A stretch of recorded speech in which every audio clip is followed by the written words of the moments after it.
పార్వతీపురం మన్యం జిల్లా విద్యాశాఖ పరిధిలో పనిచేస్తున్న సమగ్ర శిక్షణ ఉద్యోగులు ఆదివారంలో గత 2 రోజులుగా నివేదిక సమ్మె చేపట్టారు. ఇందులో భాగంగా జిల్లా కేంద్రంలో ఆర్టీసీ కాంప్లెక్స్ వద్ద మానవహారంగా నిలబడి నిరసన తెలిపారు. ముఖ్యమంత్రి జగన్మోహన్ రెడ్డి ఎన్నికల సమయంలో తమకు రెగ్యులర్ చేస్తున్నామని ఇచ్చిన హామీ మేరకు తక్షణమే రెగ్యులర్ చేయాలని డిమాండ్ చేశారు. కాంప్లెక్స్ కూడలిలో ఉన్న వైఎస్ఆర్ రాజశేఖర్ రెడ్డి విగ్రహానికి వినత పత్రం అందజేశారు.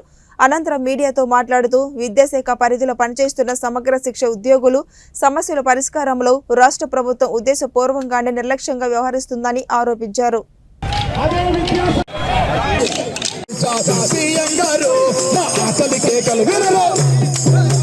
ఈరోజు ఆంధ్రప్రదేశ్లో 27,000 మంది కాంట్రాక్ట్ అవుట్సోర్సింగ్ ఉద్యోగులు, అతి కీలకమైనటువంటి విద్యాశాఖలో 27 మంది కాంట్రాక్ట్ అవుట్సోర్సింగ్ ఉద్యోగులు పనిచేస్తున్నామండి.